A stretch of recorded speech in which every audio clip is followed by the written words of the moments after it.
Ayaw buntag sa tanan. May buntag usab.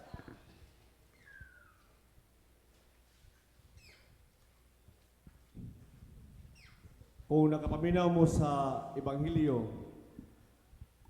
naghisgot ka to sa sambingay na Ginoong Hesus. Sa dihang iyang gitudluan ang iyang mga katawhan mahitungod sa pagka malahotayon diha sa pagampo. O niingon siya kung naminaw mo gay na sa Ebanghelyo, niingon siya nga diha kuno sa usa ka lungsod na ay usa ka huwis or judge, o sa the same nga town naapoy usa ka byuda nga adlaw-adlaw ang byuda magbalik-balik didto sa balay sa huwis tungod kay nagpalaban siya para kapadalipdan ang iyang katungod batok sa iyang kaaway. Og sa taas kayo nga panahon kato nga judge or kato nga huwis nagdumili pagtabang sa byuda tungod kay kato nga huwis walay kahadlok sa Dios o walay pagtahod sa mga tao. Apan kato kuno nga huwis matud ni Ginoong Hesus, iya kunong tabangan ang byuda gihapon. Bisan tuod siya way kahadlok sa Dios o wala siya pagrespeto ni bisan kinsa. Tungod kay kung dili niya tabangan ang byuda, basin kuno og mawad-an siya sa pasensya nga adlaw-adlaw na lang hasulon siya ni atong byuda nga magbalik-balik sa ilang balay. So mutabang na lang kuno ang huwis dili tungod kay naluoy siya, kun dili kay gisamukan siya. Kay kung dili niya tabangan, basin mawad-an siya pasensya. Mauna nga morato siya og kuan kaning it's a judge versus a persistent widow. Kita na mo ng mga kanang mga mythbuster sa movie sa YouTube or kanang sa kanang Discovery nga kuan daw kuno kaning a giant versus human, no, or a machine versus human. Murag idana ba? So kani makita nimo ang dako kay nga contrast ba?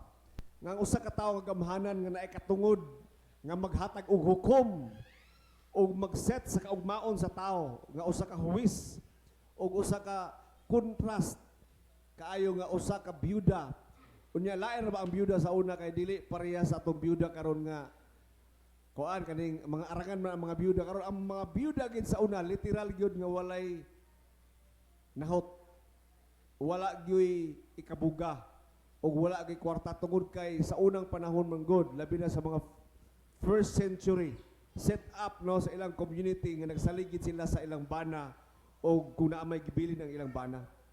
So mao na maigsoon ang istorya sa atong ebanghelyo. Mao to nga si Kristo nagtudlo kanato sa atong ebanghelyo kung unsaon kuno ang pagmalahotayon diha sa pagampo. Jesus told this parable to teach us that we should always pray and never become discouraged. Kung ato mabasa kana sa Luke chapter 18 verse 1. O kung basahon nimo ang ebanghelyo, mao tong istorya ang Luke chapter 18 verse 1. O sa katapusan sa pag-istorya na Ginoong Hesus, naada yung pangutanan ingon nga, but will the Son of Man find faith on earth when He comes?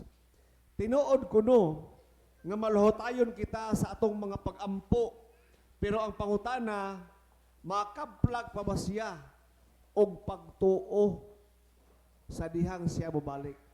Tinuod gitudluan kita og paglahutay, pero gitudluan usab kita og pagtuo. Importante kayo. Kung naminaw tagay na sa atong first reading sa Genesis chapter 32, no, verse 22 paingon sa 30. Naghisgot to mahitungod ni Jacob. In English, Jacob. In sa sinultian sa Israel, they call it Jacob. No? So si Jacob, nitabok na siya niadto sa usa ka lugar, no, na usa ka dako kay nga suba, nitabok na siya uban ang iyang duha ka asawa og duha pod niya ka sulugoon nga nahimo ring iputon niya mga asawa og iyang 11 ka anak. So 12 mang tribe sa Israel, ang 11 niya ka anak. So sa diya nakatabok na tanan niya mga kabtangan, akip ang iyang mga kahayupan, nagpabilin si Jacob dito. Wa pa siya nitabok. O sa dihang gabi na, nakigbugno siya sa usa ka tawo, no? Ang i-describe ito is he wrestled with God. O sa dihang gabi, tibok gabi, nakigbugno siya. O sa dihang kadlaw na, niingon to ang iyang kabugno nga buhiin ako kay buntag na. Hayag na, muhayag na. Niingon si Jacob nga, dili takabuyan kung dili ko di mo panalanginan.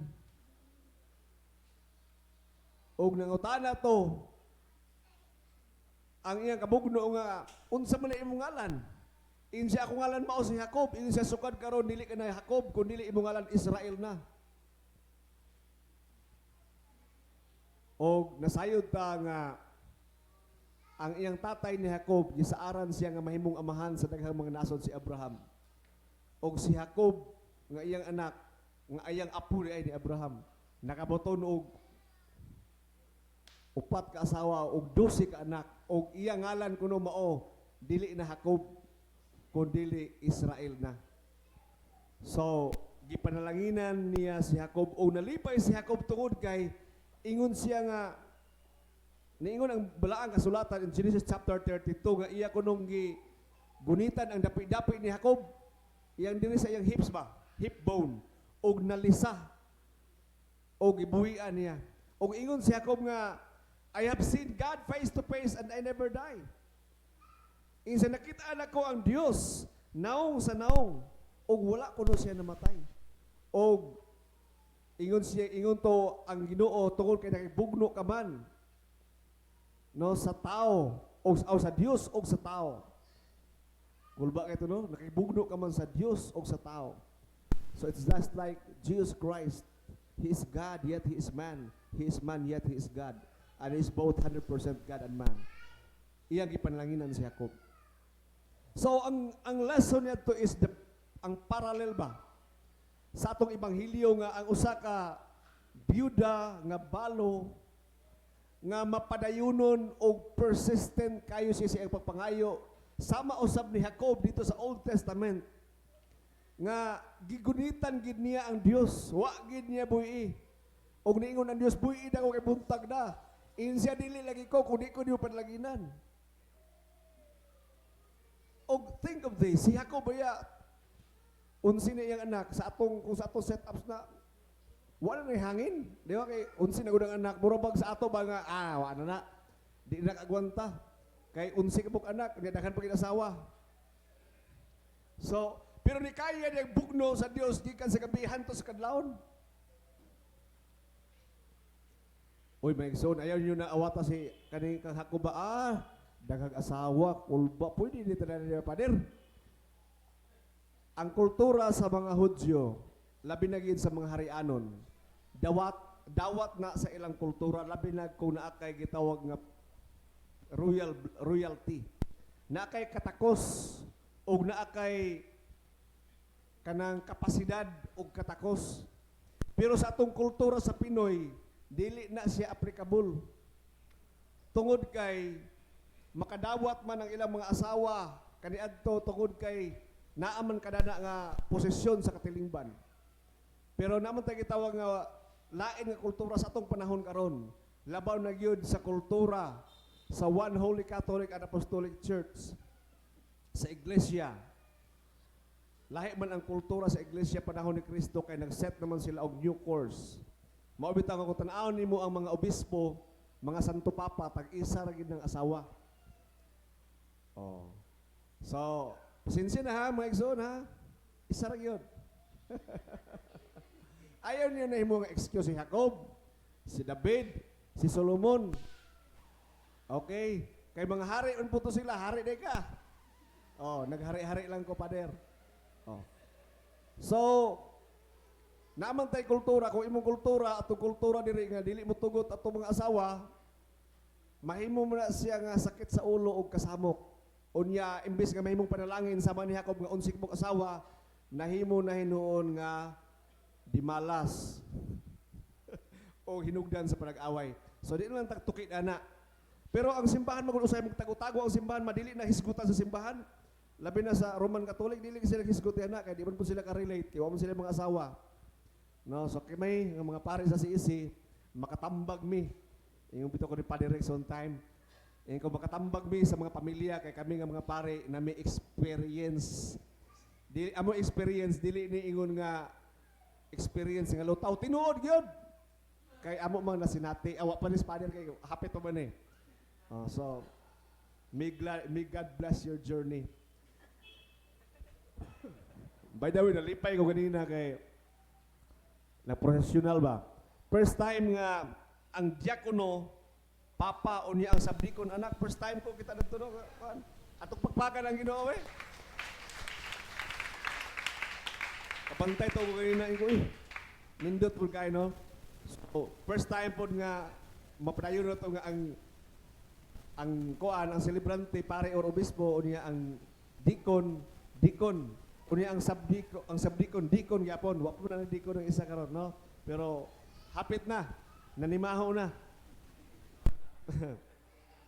Maigsoon, ang pangutana karon is how long you have been praying for something.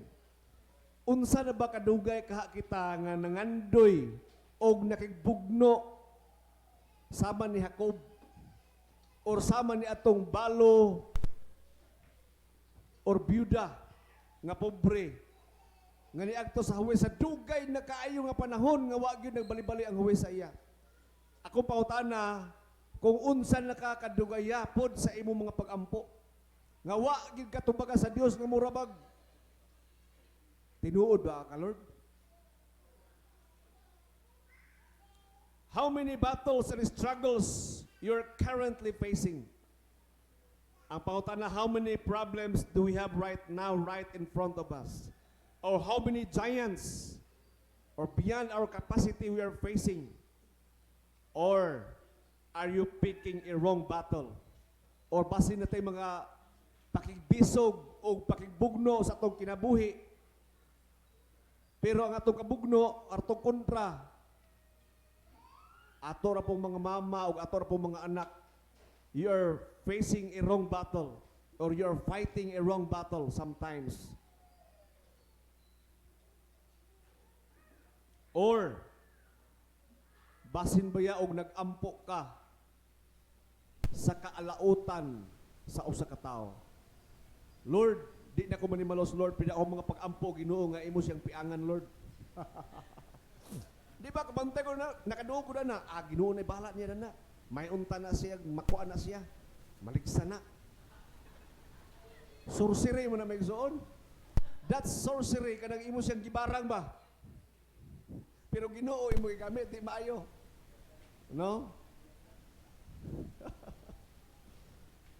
May zoon, akong pasabot diri is pila ka nakatuig buwan nga nag-ampo sa usa ka butang ug imon lang giundangan kay wala man gyapon nahitabo. My son, our healthy relationship with God is sustained by our dependence and asking. That's what the father and son or daughter does. Ang healthy nga pamilya, madunggan gini mo ang anak nga mangayo sa amahan or ang anak nga babae mangayo sa iyang inahan or ngadto sa iyang amahan. Di ba? Pag ang anak gali dili na mangayo mura ba og naanay sala or naanay nagdistansya niya sa iyang amahan. Kung ikaw puno maison mangayo ka sa Dios, normal lang na kay iya man tang mga anak ug siya man ang atong tatay. Ang pangutana nangayo na papunta. Basin sige la tagbugulbul nga wa tatagai pero wa man punta nangayo po di ay. Kadumdum ko ni mga bata nga magpabutan-butan, di ba? Kanang manghugas sa plato, sayo magbata, manglampaso. Matingala ang papa. Kay kanina binuutan na gini pagayoon. Nya sige kisig, amin. Ala, katotoo amin la kadto ala, amin na saya bakis. Mo ingon papa kanina gini pagayoon di apa. Ada, no? Pero bisan pag nagpabutan-butan ta atubangan sa Ginoo, gusto gyapon sa Ginoo nga mangayo ta. Dili pwede nang tag-anon lang sa Ginoo unsa makay. Nakapalo man ang Ginoo. Pero it shows that we are God's children and He is our Father. Mao bitaw si Kristo gitudloan ta niya, di ba? Nga kung kamo mag-ampo, pag-ampo mo sama ni ini, amahan namo, our Father who art in heaven. Sampita siya nga atong amahan. Because our Father is a good provider. Maigsoon, ngano na may mga delays? Ngano na usahay ato mga pag-ampo mo take mag-og years ayha matubag. Kinsa sa inyo dribi ang nakatry na og ampo nga naabtan og buwan og isa ka tuig kapin. Be pataas wa gyud ang ampo. Oh. Si Bishop nakadumdum ko sa iyang pag-ampo usa sa iyang mga pag-ampo dito nga iyang gilaminate. Ano? Kuan kaning murag hospital man siguro to or school. No, school na tuman. Pero mura na kuan dito na ay hospital dito. Pila na nakadekada giampo, mga 30 years na siguro nga prayer. Di ba? So na mga prayer nga pang long term. Nasa mga prayer nga pang short term. No? Example karon nag-ampo ka og Lord, nag-ampo ko Lord og 1 kilo nga bugas. Alang-alang 30 years po na ihatag sa Ginoo. Di sa pwede, no? So kada nga mga pag-ampo na mga dapat isang adlaw na or 2 days matuba na. No? Maigsoon ngano na ay delay sa atong mga pag-ampo. Unya kita raw magkiros-kiros dayon ta. Ato dayon sigingyon ang Ginoo. Unya usahay ko ang Ginoo di pa matubag sa atong pagtan-aw, ato siyang tabangan. Lord, lagan nga ka Lord, tabangan ta ka Lord be. Muna maghimo tag atong kawalingong pamaagi, atong mga inantigo nga mga pamaagi nga mao ang hinungdan nga naglabad ang atong mga ulo. Kay ang atong mga pamaagi inantigo man sample. O sample. Nakinanglan ka og Lord, nakinanglan ko Lord og 50,000. Kay gusto na ko Lord nga magnegosyo. O sige. Ala grabe gini mong ampo. Daw bi ka ang ginawa pa man nihataw og 50,000. Ana din ka nga mura man Lord og dili kay ka masaligan ni ini nga mga pag-ampo. Tabangan ta ka Lord. Agto kog 5-6. O agto kog 5-6 no magkuan. O may igsoon ang nagpa 5-6 ha katong ingon ni Bishop pa. Kung naa sa ato dire o namoy mga kauban sa pamilya tambagin ninyo. Kay dili na siya maayo nga negosyo. Nakoy na ilhan na ang ilang balay duol sa palas. Og dili maayo ang sangputanan. Daghan pa ko na ilhan na mga amiga nako mao gyapon. Ato nang undangan kay imbes nga motabang ta sa uban, nitabang tagduot.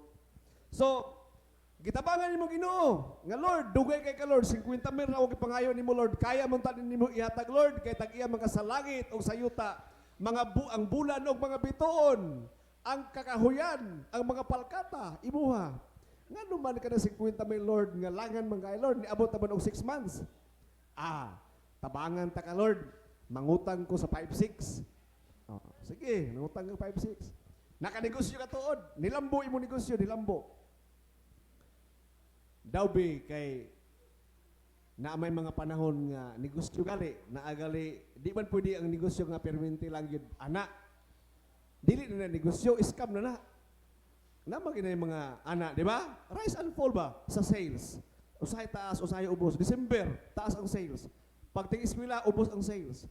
Daw ba'y pagting eskwela kay di ubos man imong sales. Unya adlaw-adlaw man ang Bombay manukot. Naglabad na imong ulo kay wala ka nakapaabot sa Ginoo. Hantod nga gipatawag ka dito sa police station. Hantod gisubunan ka sa piskal. og hantod nga wala tuod og kaso, may kaso tuod pero naglabad ang imong ulo. Mauna maigsoon akong sampol nga kung ikaw dili ka makapaabot sa Ginoo, gusto ninyo tabangan ang Ginoo, tinuod tuod makalingkawas ka. Pero kana imong inantigo nga pamaagi, magdala na nimo ngadto sa labad sa ulo. Nagets ko inyo maigsoon? Nag-istorya ko na dili na lutaw, base nga po na sa experience. Nindot ni pare kami niyo no kada experience.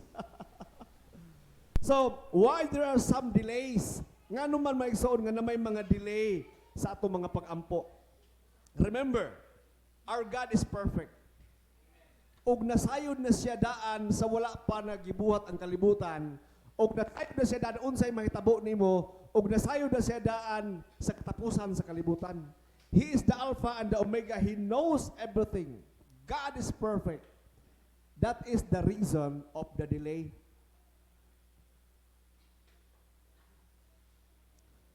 Ang pangutana, kung gihatag sa Ginoo sa imo ang imong gipangayo, ready na ba ka? Ready na ba imong pamilya? O ready na ba ang imong community? Example, nangayo sa Ginoo og sakinan. Ginoo, tagaay kong sakinan, Lord, bisan ka na lang kuan, Lord. Kanang Ford Expedition. Or kuan ang Lord, kanang Raptor. Di ba? Dapat na may public act karon nga bawal ka magpalit og sakyanan kung wa kay parkinganan. Na ana, sa laban do sa Manila, bawal CI gina. Unya pwede siraan tong car manipak kanang kasa ba? Tigbaligya ang sakyanan, pwede pa siraan sa gobyerno kay ngano nagbaligya ka ni Talpolano nga iyang sakyanan iyang iparking sa dalan.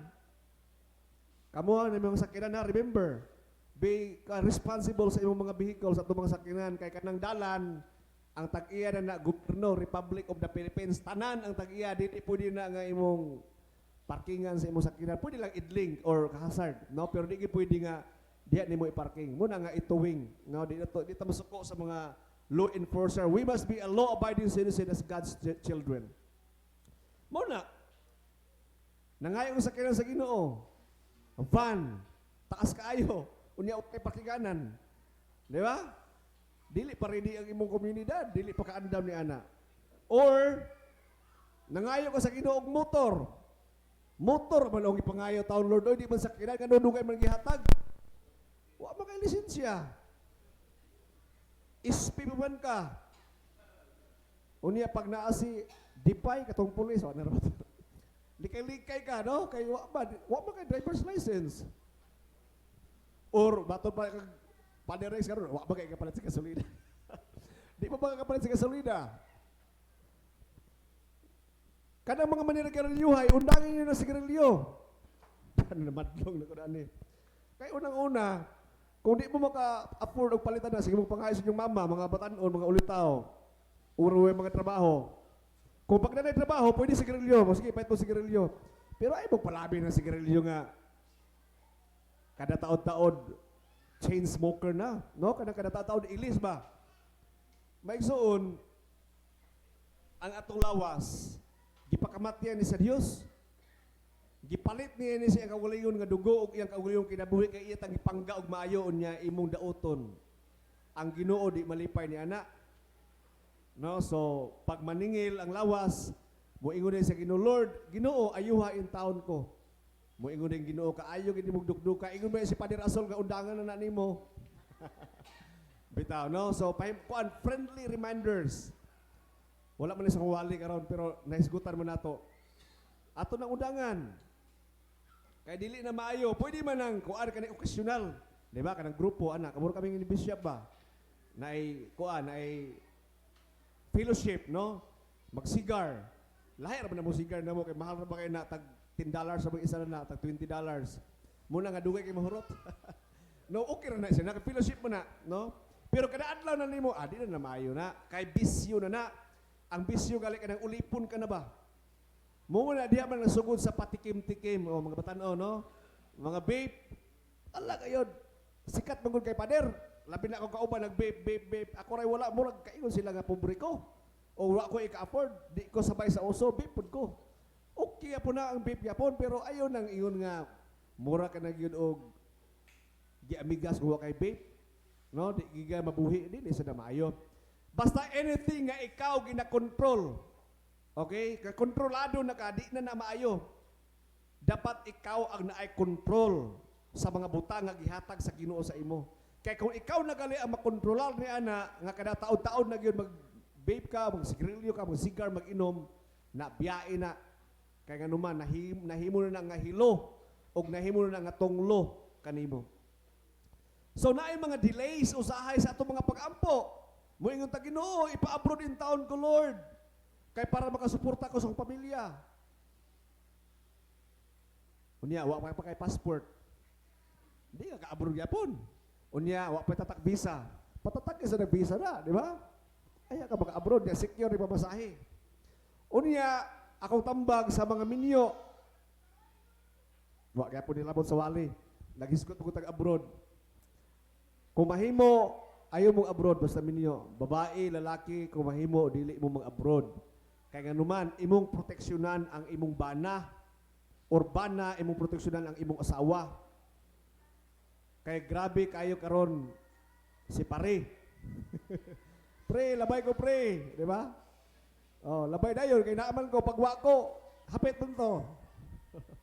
So, my igsoon, my point is dili na to tagaan og chance nga ang yawa makatintal o magsinamok sa atong kinabuhi. May lang na sa mga ulitaw dalaga pwede mag-abroad pero minyo na kung mahimo, no, kung mahimo naman sa ato diri mga abroad gyapon, no, ato na silang i-pray kada adlaw, ato nang i-pray nga ang Ginoo maghatag kanila og panalangin og ato na silang i-intra sa atong mga pag-ampo. So there are some delays maisuot tungod kay ikaw mismo dili pa kaandam o kana makadaot kanimo ang imong gipangayo. Klaro ba? Mao na nga imong kalain sa Ginoo. Ayaw ninyo unhi og tabangi ang Ginoo nga maghimo ta sa atong kaugalingong diskarte. Kinahanglan maantigo ta og paabot og maminsar ta. Og maminaw ta sa tambag sa nangulo sa iglesia kay ang ilang tambag makaayo kana kanato. We cannot change the mind of God. Pero once our attitude is changed because of your persistence, then God will answer our prayer. Nakoy usa ka kauban rin simbahan sa una, dugay gising ampo sa Ginoo. Ginoo, tanan ako igsoon naka-abroad na gyud sa US. Ako na lang gyud Lord. Mahay-mahay gyud sa Ginoo. Unya niabot ang time nga ni surrender siya ba? Kanang, kung ipa-abroad ko ni mo Lord, okay lang. Kung dili, okay lang po. Naka-abroad siya. Tungod kay, God's mind was not changed. But the attitude, ang iyang attitude, iyang kasing-kasing man, ang gipangita sa Ginoo nga ma-change. Then karon, maayo ang dagan sa iyang kinabuhi. Okay. Maigsoon sa katapusan.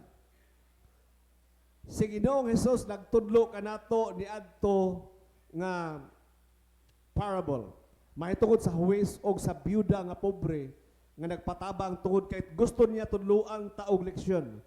Jesus told this parable to teach us that they should always pray and never become discouraged. Kanunay kita mag-ampo og dili ta angay madiskurahi sa atong mga pag-ampo kay ang Dios perpekto nga Dios. Ug siya ang atong amahan ug kanunay siya nagtan-aw ug unsay makaayo kanato. But still the Son of Man find faith on earth when He comes. Apan sa katapusan sa ebanghelyo nagaingon nga ang anak sa tao nagkinahanglan gihapon sa inyong mga pagtuo. Tungood tinuod nga malahotayon kita. Apan gusto sa Dios nga mutuo ta o dili ta kawad-an sa pagtuo. May soon tips or bonus sa mga pag-ampo nga sigurado tubagon sa mga ginikanan, paminaw mo dani.